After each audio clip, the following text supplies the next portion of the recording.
Myanmar में शुक्रवार 28 मार्च को आए विनाशकारी भूकंप में अब तक 1000 से ज्यादा मौतों की पुष्टि हो गई है। करीब 5 से 6000 से ज्यादा लोगों के सब मिलाकर मारे जाने की खबर सामने आ रही है। लेकिन इन सब के बीच में सवाल ये उठता है कि आखिरकार म्यांमार में इतना भयानक और विनाशकारी भूकंप कैसे आया। इसके लिए आपको पूरी वैज्ञानिक गतिविधि समझनी होगी और कुछ एक्सपर्ट्स के बयानों पर गौर करना होगा। देश के कई इलाके भूकंप की जद में आ गए। मरने वालों का आंकड़ा हजारों पार कर गया। गंभीर रूप से घायल लोगों की संख्या भी ज्यादा है। सैकड़ों जिंदगियां लापता हैं। म्यांमार के साथ थाईलैंड की धरती भी कांपी थी। हालांकि वहां ज्यादा जनहानि नहीं हुई। थाईलैंड में 10 लोगों की मौत की जानकारी है। राजधानी बैंकॉक में इस भूकंप से भयानक नुकसान देखा गया। गगनचुंबी इमारतों के डोलती हुई तस्वीरें सामने आई, जिससे इनके कमजोर होने की आशंका भी बन गई। एक निर्माणाधीन बड़ी इमारत भी भरभरा कर गिर गई। म्यांमार में राहत और बचाव कार्य अभी भी चल रहा है। भारत सरकार ने भी 15 टन राहत सामग्री रवाना की है। एक बड़ी बात यह है कि इस भूकंप के ठीक बाद भी म्यांमार में बैक टू बैक कई झटके सामने आते रहे। इस बीच मलबे से लाशें लगातार निकाली जा रही हैं। यूएस जियोलॉजिकल सर्वे के मुताबिक म्यांमार में शुक्रवार को 10 घंटे के भीतर कुल 15 भूकंप आए। पहला भूकंप 7.7 तीव्रता का था, जिससे मची तबाही का वीडियो सामने आया। इसके बाद भी लगातार कम और ज्यादा तीव्रता के भूकंप आते रहे। एक भूकंप तो 6.4 तीव्रता का भी आया। ऐसे में म्यांमार के लोग फिलहाल डर के साए में हैं।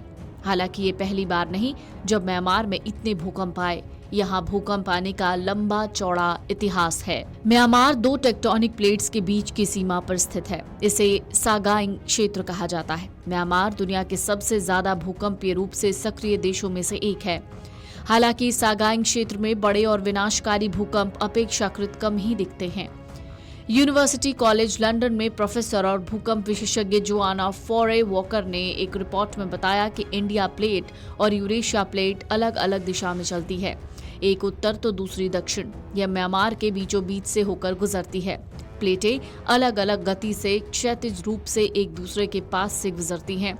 इससे स्ट्राइक स्लिप भूकंप आते हैं, जो आमतौर पर सुमात्रा जैसे इलाके में आने वाले भूकंपों से कम शक्तिशाली होते हैं, जहां एक प्लेट दूसरे के नीचे खिसकती है। ब्रिटिश भूवैज्ञानिक भी यही मानते हैं कि भूकंप की कम गहराई का मतलब है नुकसान ज्यादा होना। म्यांमार में भूकंप का केंद्र महज 10 किलोमीटर की गहराई पर था, इसलिए नुकसान ज्यादा हुआ। ये भी कहा गया, कम गहराई पर केंद्र होने की वजह से भूकंप के केंद्र से सतह तक जाने पर शॉक वेव नष्ट नहीं हो पाती। ऐसे में इमारतों को झटके की पूरी ताकत झेलनी पड़ती है। म्यांमार में यही हुआ। Video desk amarujala.com।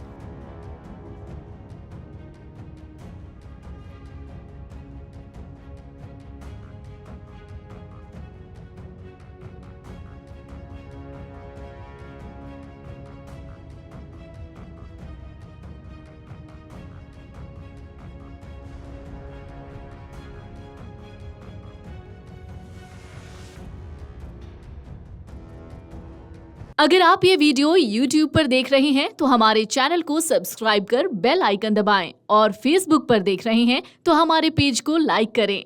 8 million plus subscriber, आपके इस भरोसे के लिए बहुत धन्यवाद। अगर आप ये वीडियो YouTube पर देख रहे हैं तो हमारे चैनल को सब्सक्राइब कर बेल आइकन दबाएं, और Facebook पर देख रहे हैं तो हमारे पेज को लाइक करें। 8 मिलियन प्लस सब्सक्राइबर, आपके इस भरोसे के लिए बहुत धन्यवाद।